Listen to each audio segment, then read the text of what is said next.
asumo que muchos de ustedes saben esto, pero ¿cuántas personas hay aquí que necesitamos enseñarle todos los rudimentos de la palabra de Dios? Y ustedes saben que esto que les voy a hablar ahora es la absoluta verdad. ¿Cómo sabemos que es la verdad? Bueno, creemos que es la verdad. No es la verdad para muchas personas, pero pensamos que la verdad no es lo que alguien piense que es para él o para ella, sino la verdad es lo que el Dios verdadero nos dice y nos declara y nos revela. Y lo que yo les voy a hablar es lo que yo he leído y lo que usted puede leer en la Biblia. Hay un enemigo. Si es cierto que hay un Dios, Dios nos ha revelado que hay un enemigo. Es un enemigo invisible. Y fíjense que hay dos mundos. Los cristianos sabemos que hay dos mundos. Hay dos mundos. Uno es el mundo natural, este mundo, el mundo en que vivimos, el mundo de nuestros sentidos, el mundo que podemos experimentar porque somos seres humanos de carne y hueso. El mundo natural, ese mundo existe. Sabemos que vemos, que tocamos, que oímos, que podemos sentir. Este es el mundo natural. Pero mis hermanos, hay otro mundo tan real e inclusive mayor, más grande.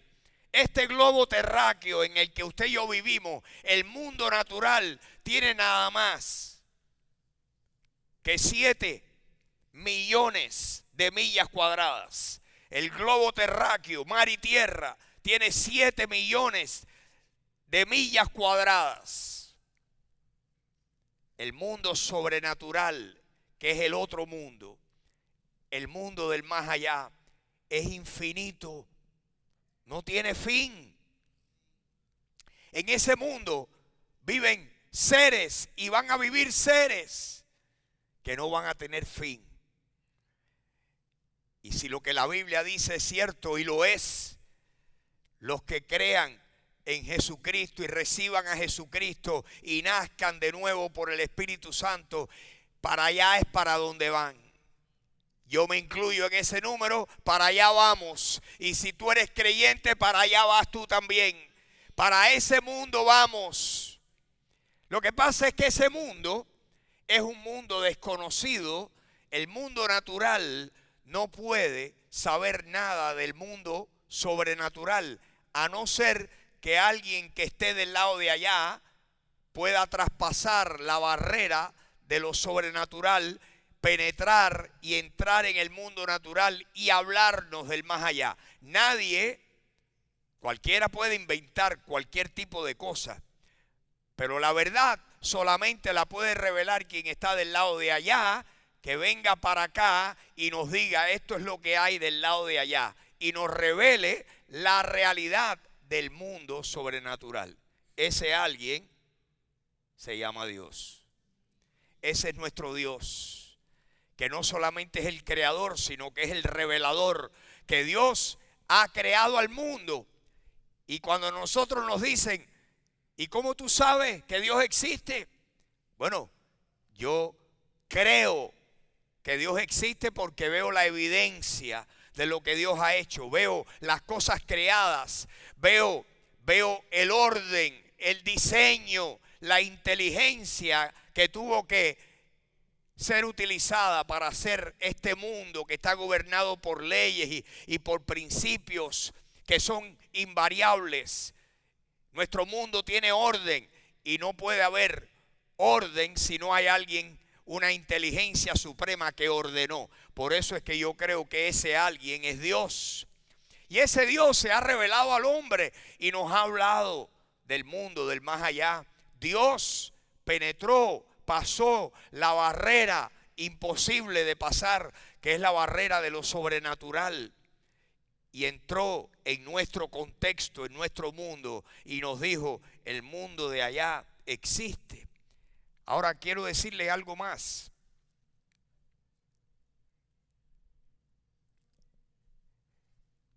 ¿Qué sucede cuando nosotros una Biblia la abrimos ¿Qué sucede? Quiero ilustrárselos. Tú y yo, acerca del mundo sobrenatural, estamos a ciegas, estamos a oscuras. Pero nosotros abrimos la Biblia en cualquier lugar y de repente la luz de Dios ilumina y vemos verdades que nunca podríamos conocer, a no ser que el Dios que es la luz del mundo nos revelara estas verdades. La Biblia son las historias. ¿Cuáles? Las que Dios escogió. No son todas. El mundo sobrenatural es inmenso. ¿Cuánto vamos a saber? Imagínense que los que vayan para el lado de allá se van a pasar toda la eternidad explorando, averiguando, aprendiendo, investigando el mundo de la eternidad. Toda la eternidad vamos a estar ahí aprendiendo de Dios. Vamos a conocerlo todo. Pero mientras tanto que tú y yo estamos aquí, ¿qué tenemos? Tenemos un foco de luz puesto encima de la revelación de Dios al hombre. Dios se ha revelado al mundo a través de su creación, pero también Dios se ha revelado al mundo a través de su palabra. La Biblia es inspirada por Dios, por eso es que es útil para enseñar, para instruir, para corregir en justicia, a fin de que el hombre de Dios sea perfecto, enteramente preparado para toda buena obra.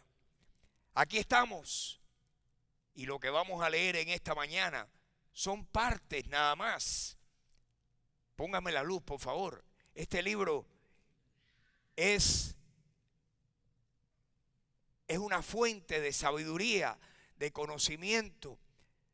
¿Por qué es importante leerla? Porque cada vez que tú y yo abrimos esta Biblia, ¿saben lo que pasa? Nosotros confiamos más, entendemos más cómo es la eternidad, cómo es el mundo sobrenatural. Este libro es el que nos educa, este libro es el que nos enseña, este libro es el que nos da sabiduría del más allá. Este libro es el que nos enseña lo que viene. Este libro encierra todas las profecías que se han cumplido y las que están por cumplirse, aquí están. Este libro es la palabra de Dios.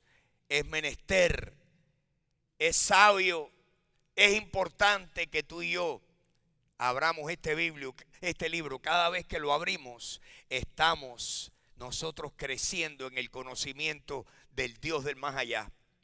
Esta mañana yo quiero hablarles acerca de las cosas que ese Dios nos ha dicho, poquitas porque el tiempo no nos va a dar para nosotros hablar de todo lo que pudiéramos hablar. Cada historia bíblica, cada palabra, cada párrafo es una enseñanza acerca del mundo sobrenatural. Y tú y yo necesitamos desesperadamente, para nosotros prepararnos para el mundo futuro, necesitamos aprender todo lo posible del mundo del más allá para conocer más a Dios. Cuando leemos la Biblia, la fe nuestra crece, porque dice la Biblia que la fe viene por el oír y el oír la palabra de Dios. Tú quieres que tu fe crezca, lee la Biblia. Va a pasar milagrosamente. ¿Por qué? Porque Dios dice que la fe viene por el oír y el oír la palabra de Dios. La fe crece, la fe aumenta. Necesitamos fe porque lo único que agrada a Dios, verdaderamente agrada a Dios, es que tú y yo confiemos en Él y tengamos fe en las cosas que Él ha dicho. Por eso nuestra Biblia dice que sin fe es imposible agradar a Dios. Que el que se acerca a Dios es necesario que crea que Él está ahí y que Él es galardonador de los que le buscan. ¿Cómo buscamos a Dios? En la palabra. Buscamos a Dios. El Dios, el creador del universo, ha dicho: aquí estoy, yo me he dado a conocer. No tienen que poner el oído en el viento para tratar de interpretar. Yo tenía ese amigo que iba a la playa, agarraba una nota e iba para la playa con una guitarra y tocaba y decía: Dios me habla a través del viento que le da la guitarra. Ese lo que estaba era arrebatado, es lo que estaba. Que Dios, ni Dios, ni Dios. Tal vez el enemigo de Dios era el que le hablaba. Dios nos habla a través de su palabra y nos da sabiduría y nos da entendimiento. Y Dios dice: yo tengo un enemigo y ese enemigo es el tuyo. Ese enemigo es el enemigo de todos los seres humanos. Es el enemigo, es el que quiere destruir. La Biblia le llama el ladrón. Jesucristo dijo: el ladrón no viene sino para robar, matar y destruir. Ese enemigo es un ladrón que quiere robar todo lo bueno que Dios ha querido sembrar en el mundo. Ha venido para matar y destruir. El ladrón no viene sino para robar, matar y destruir. Jesús vino para destruir las obras de ese enemigo. Y Jesucristo lo destituyó y lo venció y lo conquistó con su muerte y su resurrección.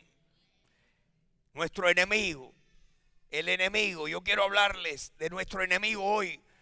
Los cristianos a veces pasamos por alto la realidad de que tenemos un enemigo que lo que quiere es hacernos daño. ¿Qué tipo de daño? Muchas veces no es daño físico, aunque pudiera ser físico, pero muchas veces el daño es espiritual, moral, emocional. Nada más que el enemigo tuyo y mío quiere dañarnos espiritual, moral, emocionalmente. Es el enemigo tuyo y mío el que quiere que la vida ordenada tuya y mía la desordenemos. ¿Para qué? Para que nuestra vida sea caótica. Si hay desorden en tu vida, te garantizo que eso no lo ha hecho Dios. Lo ha hecho el enemigo, y tú tal vez por ignorancia, por no estar bien preparado o preparada, el enemigo se ha dado banquete contigo. Ha hecho de las suyas en muchos sentidos. Yo quiero esta mañana concientizarlos con la realidad del enemigo. Si es cierto que a veces los cristianos vivimos como ignorando que Dios está con nosotros, peor es que ignoramos que el enemigo está haciendo lo que la Biblia dice. Acuérdense que hoy vamos a abrir la Biblia, la vamos a abrir a distintos lugares y vamos a ver, vamos a ponerle la luz, le vamos a poner una luz brillante a muchos pasajes que Dios nos ha revelado. Todo este libro es inspirado por Dios. Lo dice aquí, toda escritura es inspirada por Dios y es útil para enseñar, instruir, corregir, redarguir, a fin de que el hombre de Dios sea perfecto, maduro, enteramente preparado para toda buena obra. Este libro es el mataburro espiritual. Es el libro que nos puede sacar de la ignorancia. Es el libro que nos puede sacar de los errores. Es el libro que nos puede hacer estar alertas contra el enemigo nuestro. Y yo quiero empezar por ahí esta mañana.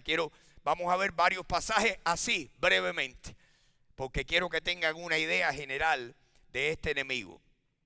Vamos a comenzar, por favor, si me ponen ahí Efesios capítulo 6, versículo 10. Efesios capítulo 6, versículo 10. El apóstol Pablo nos habla y le habla a los efesios, una iglesia que estaba en una ciudad, en el mundo antiguo, en la ciudad de Éfeso, había un grupo de cristianos, y era el grupo de cristianos a quien el apóstol Pablo le mandó esta carta, la carta a los efesios, que eran los cristianos que vivían en Éfeso. Al final de la carta, en el capítulo 6, versículo 10, les dice: mis hermanos, por lo demás, eso quiere decir, en resumidas cuentas, ya para terminar de escribirles, pero quiero que vean, porque aquí hay algo interesante. Por lo demás, ¿cuáles son las palabras ahí? Hermanos míos. Ya sabemos que este libro fue escrito ¿a quiénes? A creyentes. Este libro, el destinatario, eran hermanos en la fe, personas como tú y como yo.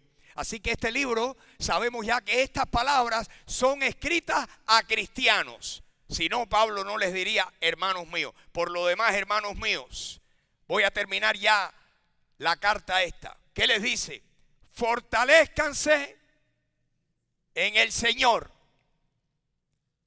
¿Qué quiere decir eso? Fortalezcanse en el poder de la fuerza de Dios. Vayan tomando nota. Pablo, inspirado por el Espíritu Santo, le manda a los cristianos de aquel entonces y a los de hoy en día. ¿Qué tenemos que hacer? Fortalecernos en el Señor y en el poder de su fuerza. Tú y yo estamos ordenados, mandados a fortalecernos en el Señor. Y cómo fortalecernos es el tema del resto de los versículos de Pablo. Hoy no vamos a entrar a fondo porque yo nada más que quiero que vean algo que viene ahora a continuación. Así que los cristianos tenemos que fortalecernos en el Señor. Ahora ya va a ir a algo más específico. Miren lo que dice el versículo 11. Vístanse de toda la armadura de Dios. Créanme que en los tiempos bíblicos, en Éfeso y Pablo conocían demasiado bien al imperio romano y a los soldados romanos. Y Pablo lo que está utilizando es la ilustración de la vida del mundo natural. Y dice, ustedes lo que tienen que hacer, hermanos míos, es vestirse, es ponerse la armadura de Dios. La armadura de Dios. Así que fortalecernos en el Señor es ponernos la armadura de Dios. ¿Por qué? Porque la armadura de Dios es la que nos hace ¿qué? Poder estar ¿qué? Firmes. Para poder defendernos ¿de quién? De las acechanzas ¿de quién? Del diablo. Piensen lo que es una acechanza. Una acechanza es agarrar a alguien, sorprender a alguien y hacerle daño a sus espaldas. Es hacerle algo en contra de una persona que uno lo sorprende, tiene el elemento de sorpresa. Y entonces uno lo que hace es que se esconde para acechar. Y aquí la ilustración es esta. Nosotros estamos en guerra. Nuestro enemigo nos tiene declarada la guerra. Si tú crees que tú estás viviendo en este mundo para estar de vacaciones, el enemigo ya te comió y te digirió y ya vas a ser un derrotado por el camino espiritual. Vístanse, pónganse toda la armadura de Dios para que puedan estar firmes. Firmes. El soldado, si no tenía la armadura puesta, no se podía defender del enemigo que venía a atacarlo. Aquí la implicación es que el enemigo nos está atacando. ¿Y qué tenemos que hacer? Ponernos la armadura de Dios. La armadura de Dios. ¿Para qué?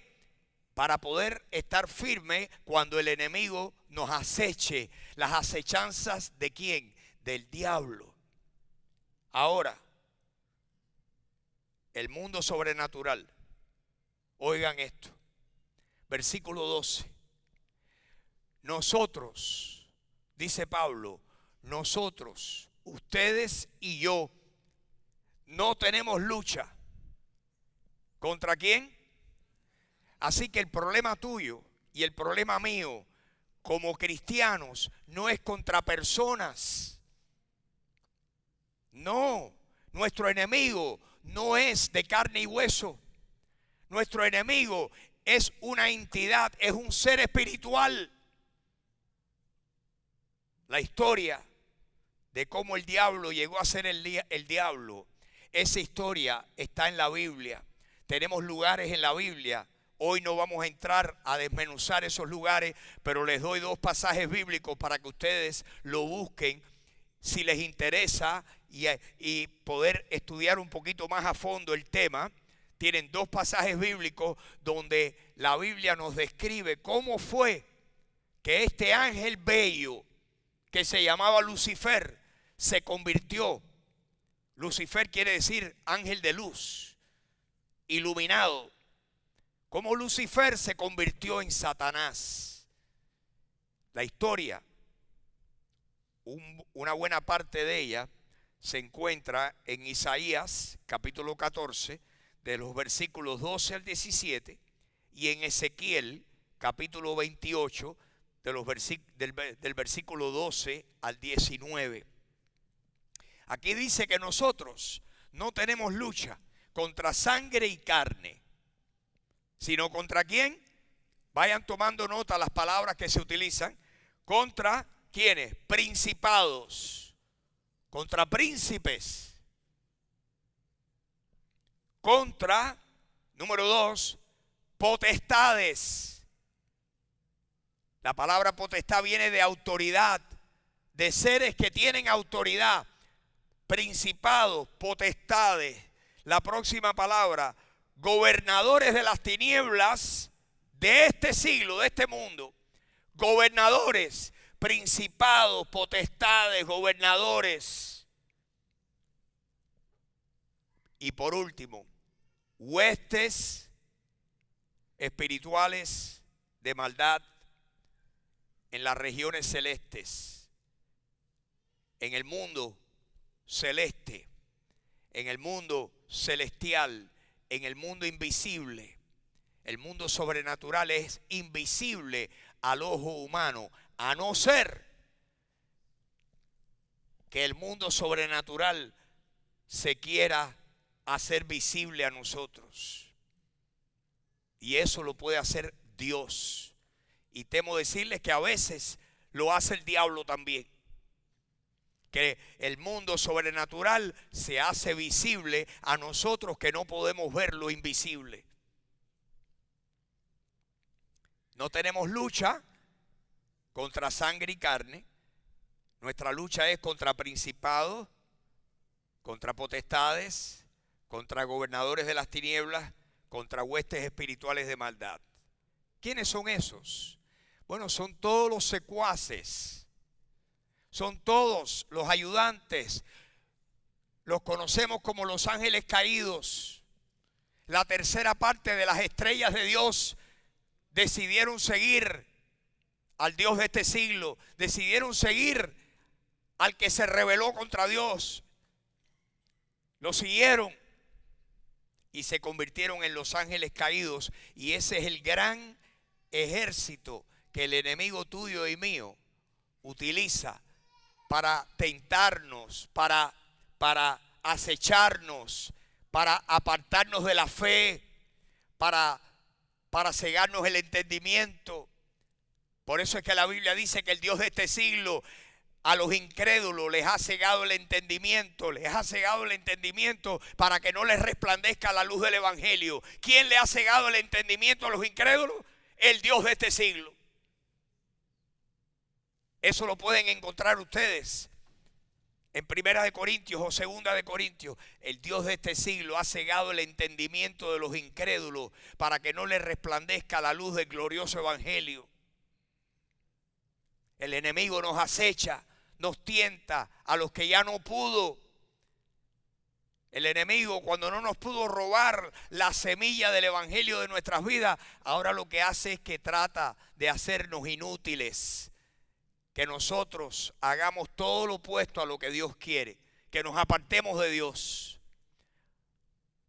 El enemigo nos acecha, nos ataca, nos tienta.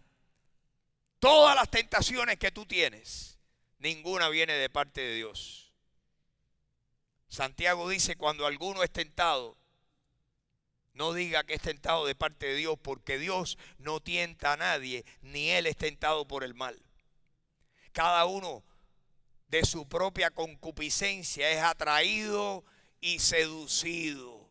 ¿Y quién es el que está allá diciéndote: ven, amorcito, ven? Tu enemigo y el mío.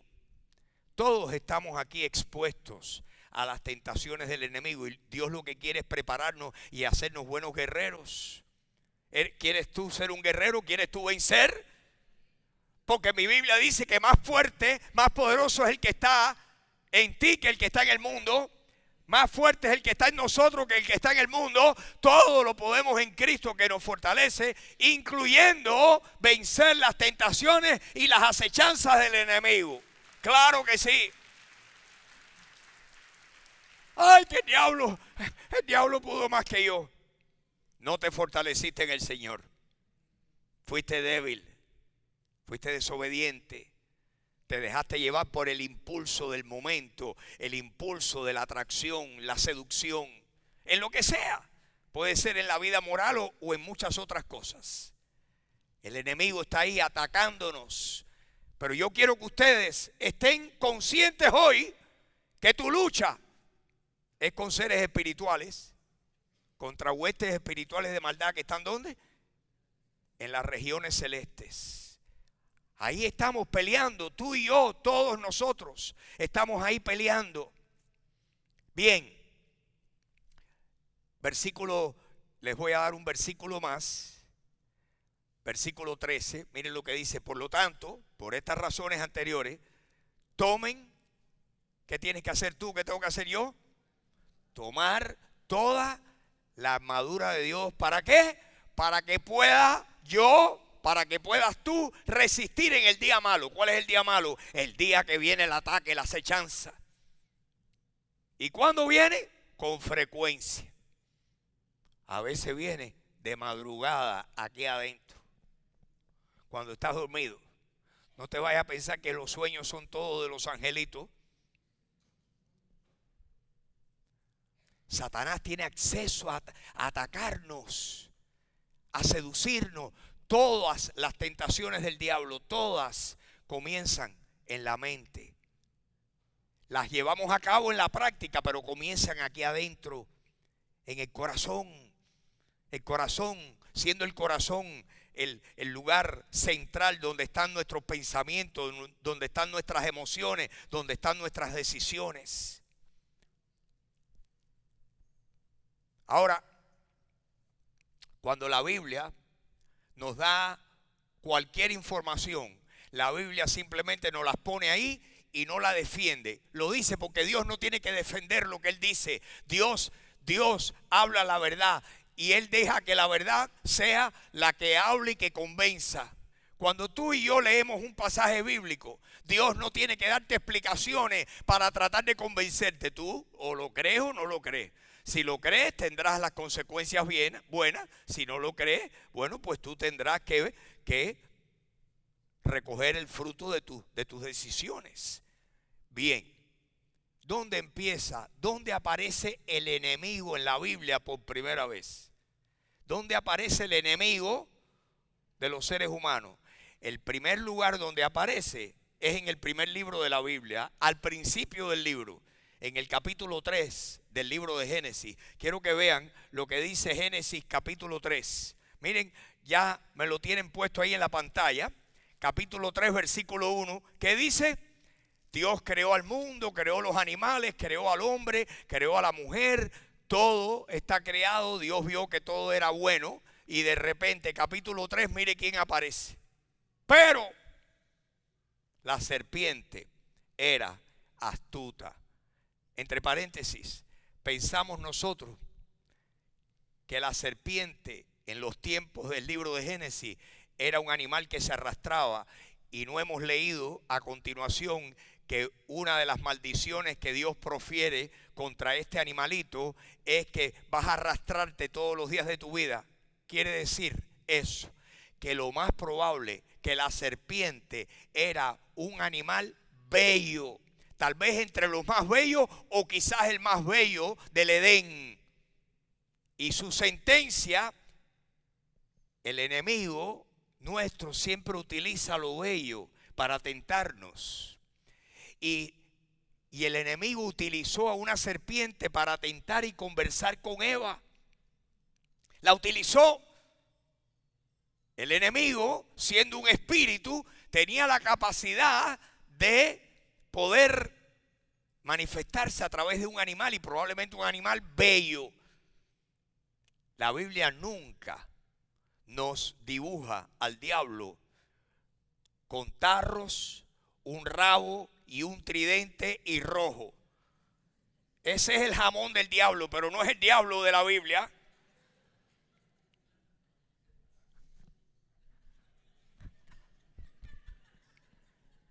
No, la Biblia dice que el diablo se disfraza como ángel de luz. Siempre viene como un ángel de luz. Así que nunca va a venir con el tridente. ¡Ah! Te voy a freír allá en el infierno. No. Dice que la serpiente era astuta, tan astuta que dice el Señor que era más astuta que todos los animales del campo que Jehová Dios había hecho. Y le dijo a la mujer: así que Dios te dijo que no comas de todo árbol del huerto. Dios te dijo eso. Le presentó una pregunta: con que Dios les ha dicho que no coman de todo árbol que está en el huerto, no comas. Y la mujer, versículo 2, le respondió a la serpiente y le dijo: del fruto de los árboles del huerto podemos comer. Versículo 3, pero del fruto del árbol que está en medio del huerto, dijo Dios, no coman de él ni lo toquen para que no mueran. Versículo 4, entonces la serpiente le dijo a la mujer: no se van a morir nada. No vas a morir. No. Versículo 5. ¿Sabes por qué Dios te dijo que no comeras de ese fruto? Ni lo tocaras. Porque Dios sabe que el día que tú comas de él, tus ojos van a ser abiertos y tú vas a ser como Dios, conociendo el bien y el mal. Eso le dijo el diablo a la mujer, porque él es el que conoce el bien y el mal. Por eso su castigo está asegurado, es invariable. Así que el diablo le vendió esa mentira. Acuérdense que el arma principal del enemigo tuyo y del mío es la mentira y el engaño. Siempre aparece en la Biblia el enemigo como el engañador. ¿Y por qué nos engaña? Porque nosotros somos ingenuos y somos engañables. Nos comemos tremendo paquete en cualquier momento. No, a mí no hay quien me haga cuento. Tú eres un mentecato. Aquí un cuento se lo hacen a cualquiera, sobre todo el enemigo nuestro. El diablo engañó a la mujer y comió. Y ahí dice que fueron abiertos sus ojos y lo vieron todo. Que la mujer, versículo 6, la mujer vio que el árbol era bueno para comer, era agradable a los ojos, que era codiciable para alcanzar la sabiduría. Ahí están los grandes amores de este mundo. El amor, los deseos de la carne, los deseos de los ojos, la vanagloria de la vida. Tomó de su fruto, comió, le dio también a su marido, comió, así como ella. En ese momento perdieron ¿qué? Perdieron la inocencia. Adán y Eva perdieron la inocencia. Y como Adán y Eva era la primera familia en la tierra, nosotros, toda la humanidad, hemos perdido en Adán, que fue el primer hombre. En Adán hemos perdido toda la inocencia. Por eso no somos inocentes. Óiganme bien. El ser humano, tú y yo, no somos pecadores porque pecamos. No, es al revés. Nosotros pecamos porque ya somos pecadores. Lo traemos adentro, nuestra naturaleza ya está caída. Hemos caído, perdimos la inocencia y todo lo demás que ha venido como consecuencia de eso. ¿Qué ha pasado? El hombre perdió su relación con Dios. En otras palabras, tenemos problemas espirituales, ¿sí o no? Tremendos problemas espirituales. El hombre perdió su manera, su habilidad de llevarse bien con los semejantes. Tenemos problemas con otros. Y aquí adentro estamos llenos de problemas con nosotros mismos. Así que por todas partes hemos recogido la cosecha de nuestra siembra. Perdimos la inocencia y todo eso entró en el mundo. Y lo que el diablo quiere hacer es revolver nuestro desorden, nuestra vida. Que seamos un horrible testimonio a Dios que tenía en mente un mundo mejor. Así que la serpiente nos tentó. Ahora quiero que vean lo que está escrito 4000 años después. El apóstol Pablo escribe el Nuevo Testamento 4000 años después de la creación del hombre.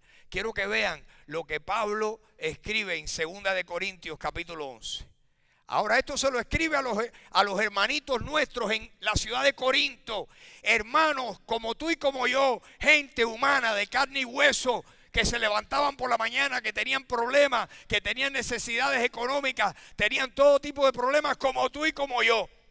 ¿Y qué le dice Pablo a ellos? Les dice: mis hermanos, yo tengo temor, yo me temo que así como la serpiente hace 4000 años, con su astucia, ¿qué hizo la serpiente con su astucia? Engañó a Eva. Los sentidos de ustedes, sus sentidos, sean de alguna manera extraviados de la sincera fidelidad a Jesucristo. ¿Cuál es la posibilidad para ti y para mí? Que tú o yo o cualquier cristiano puede estar ahí en ese grupo, estar extraviado y que hayamos sido engañados por la misma serpiente que con su astucia engañó a Eva, que la serpiente hoy, 4000 años después, nos está engañando a nosotros de ser sinceramente fieles a Jesucristo. ¿Me explico? ¿Cuál es el desafío para ti y para mí? Ser fiel a Jesucristo y no dejarme desviar y no dejarme engañar. Que Dios nos ayude, mis hermanos, que Dios nos ayude. ¿Puede Satanás inducir a un cristiano a hacer algo malo de carácter moral? Puede desanimarlo, puede traerle rencor, puede tomar malas decisiones. Quiero mostrarle para que ustedes vean. Hay mucha tela donde cortar. Yo he abreviado y les voy a dar unas cositas más nada más. Miren lo que dice Primera de Crónicas capítulo 21. Primera de Crónicas 21. Miren lo que dice acerca Primera de Crónicas, ahí, capítulo 21. Dice, aquí fue el rey David, tremendo hombre de Dios, cometió tremendos errores, engañado por el diablo. Cuando David estaba en la terraza de su palacio, hay que estar allí en la ciudad de David, donde David construyó su palacio, y los barrancos que hay y las casas que se ven, donde el palacio de David está en alto, y luego hay unos barrancos tremendos que se ven las casitas por debajo, y allá estaba, allá arriba David una tarde así bonita, soleada,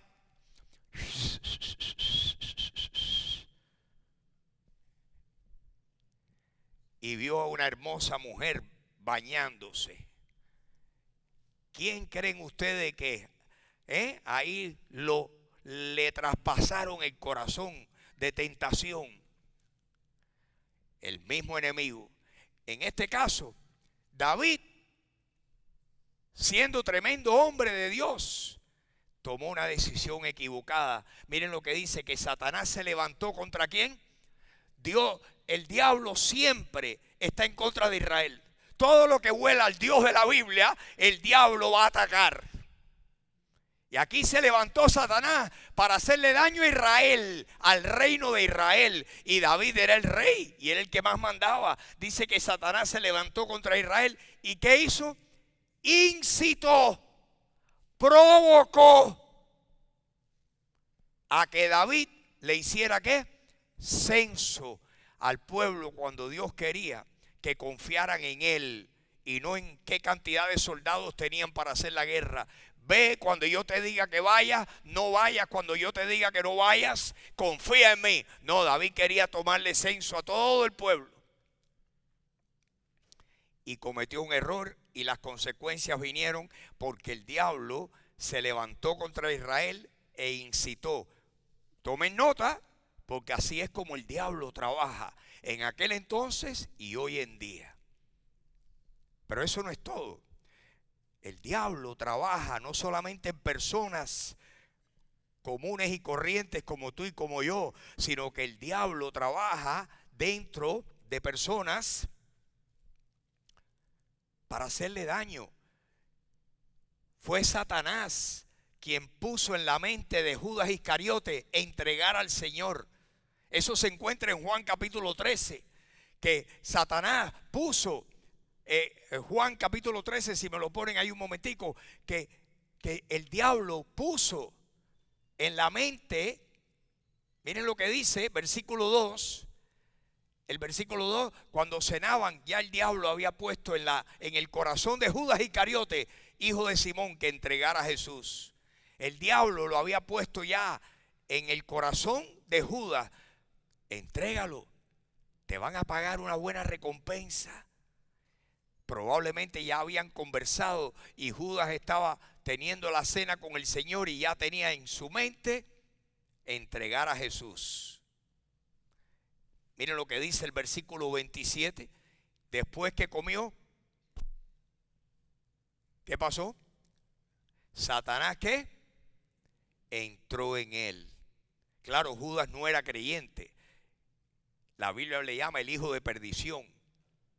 Era que había sido escogido, pero no era cristiano, no era un verdadero creyente en Jesucristo. Satanás entró en él. Entonces Jesús le dijo: lo que vas a hacer, hazlo más pronto. Ya ustedes saben lo que hizo. Fue, buscó las autoridades, les dijo: al que yo le dé el beso, ese es. De noche en el monte de los olivos, allí fue, le dio el beso a Jesús y lo entregó.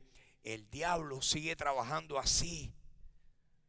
Y ustedes saben en quién está trabajando en este momento y quién ha venido trabajando durante siglos de siglos de siglos. En los reyes de la tierra, en los gobernantes, para que tomen decisiones malas, para que le hagan daño a sus súbditos, para que abusen, para que maten, para que roben, para que sean dictadores. ¿Quién está detrás de todo lo malo que los gobernantes hacen? El diablo. Quiero que vean un pasaje más que se encuentra en Apocalipsis capítulo 16. Esto va a pasar en el tiempo de la tribulación, de los 7 años de tribulación. Quiero que vean nada más lo que dice aquí. Dice que hubo una gran batalla en el cielo. No, esa no. Apocalipsis 16. Vamos a saltarnos esa. Miren lo que dice aquí. Vi salir de la boca del dragón y de la boca de la bestia y de la boca del falso profeta. ¿Qué vi salir? Dice Juan. ¿Qué vio Juan? Dice 3 espíritus inmundos a manera de ranas, de la boca del dragón, que es el diablo, de la boca de la bestia, que es el líder político, el anticristo, y del falso profeta, el aliado del anticristo. 3 espíritus a manera de ranas. Dice: lo vi salir de la boca de los 3. Lo que hablaban era diabólico. Versículo 14, si me lo ponen, por favor. Pues son espíritus ¿de quién? De demonios, que hacen ¿qué? Señales. Y van ¿a quiénes? A los reyes de la tierra en el mundo entero. ¿Para hacer qué cosa? Para llevarlos y convocarlos al sitio de la batalla final, donde Jesucristo regresa por segunda vez a la tierra. La batalla de Armagedón, para reunirlos a la batalla de aquel gran día del Dios Todopoderoso. Son espíritus de demonio. El diablo tiene poder para engañar, para matar. Y nosotros los creyentes lo que tenemos que hacer, mis hermanos, es vestirnos de toda la armadura de Dios para poder resistir contra los ataques. Satanás no puede entrar en nosotros porque más fuerte es el que está en ti y en mí que el que está en el mundo. Pero sí nos puede acechar y sí nos puede tentar y sí nos puede hacer la vida, ¿verdad?, difícil e insoportable. Y tú y yo lo que tenemos que hacer es fortalecernos en el Señor. Tenemos que aprender a pelear esta batalla de todas las piezas que Pablo le menciona a los efesios. La última es la que quiero decirles. Dice, sobre todo, ustedes aprendan a orar con toda oración y súplica en el Espíritu, y que perseveren en la oración por todos los santos. ¿Qué tenemos que hacer? Orar. Mis hermanos, yo les animo, les pido, les ruego que nos convirtamos en una iglesia de oración, que esta sea una verdadera casa de oración, que aquí oremos y que ayunemos como nunca antes, que cada vez que convoquemos, que ustedes por su cuenta, como la persona que vino y me dijo esta mañana después de la primera reunión, soy un principiante en esto del ayuno, ¿cómo empiezo? Y yo le di algunas sugerencias. Lo debemos de hacer a nivel privado, lo debemos de hacer a nivel colectivo. Que Dios nos ayude a orar por Estados Unidos, por la iglesia, por los cristianos. Necesitamos orar como nunca antes para que Dios envíe un avivamiento espiritual a este mundo, a este país. Si el país se había alejado de Dios en 1863, ¿cómo estará en el 2024? Si Abraham Lincoln pensaba que el país se había olvidado de Dios porque estaban disfrutando sus bendiciones, ¿cómo será en el 2024? Y tú y yo necesitamos orar y ser los cristianos, los guerreros que Dios quiere que seamos. Amén. Le voy a pedir que se pongan de pie y vamos a orar. Padre Celestial, despiértanos para darnos cuenta que tú estás con nosotros siempre. Pero tenemos al enemigo que nos acecha en todo momento.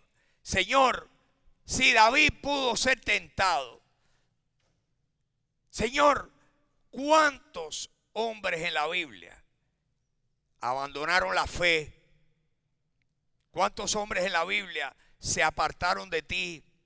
¿Cuántos cayeron en grandes problemas morales? Señor, ayúdanos a nosotros a no caer, Señor. Queremos ser firmes en ti, a fortalecernos en ti y a tomar la armadura tuya, Dios. Yo te pido por todos mis hermanos aquí que tú nos hagas conscientes de las artimañas del diablo. Y Señor, que por la gracia tuya, tú nos hagas fuertes, hombres y mujeres poderosos en la palabra, hombres y mujeres poderosos en el Espíritu. Queremos ser, Señor, como Juan el Bautista, que tú dijiste que era poderoso en espíritu. Ayúdanos, Señor, a imitar a Juan el Bautista, poderoso en espíritu, poderoso en oración. Señor, te lo pedimos. Y Señor, si hay alguien todavía aquí en esta congregación, si hay alguien que está al alcance de mis palabras, que no ha recibido a Jesucristo, te pido, Dios, que no sabe a dónde va el día que muera, que hoy comprenda, acepte de que es una persona imperfecta, que necesita el perdón de sus pecados, que todos necesitamos el perdón, y que Jesucristo murió y resucitó para pagar nuestros pecados. Y te pido que esa persona, si está aquí, Señor, que reciba a Jesucristo y te diga: Dios mío, Jesucristo, entra en mi vida, te acepto como mi Salvador. Porque tú dijiste que todo aquel que invoque el nombre tuyo será salvo. Yo te pido que si alguien necesita hacerlo, que lo haga hoy. Y Señor, te rogamos por estos días, Señor, que tú nos hagas muy conscientes de cuán agradecidos tenemos que estarte todos los días, Señor. Gracias por tus bondades. Gracias que te podemos conocer. La mayor bendición es conocerte a ti. Y te damos gracias por eso. Te pedimos tu bendición esta mañana para todos mis hermanos, para todos nosotros. Y te damos gracias en el nombre de Jesucristo, Señor. Amén, amén, mis hermanos, amén, amén, amén, amén, mis hermanos, amén, amén, Señor. Amén. Dios le bendiga, mis hermanos. Nos vemos el jueves en la mañana. Que Dios le bendiga, que Dios le bendiga, que tengan tremenda semana.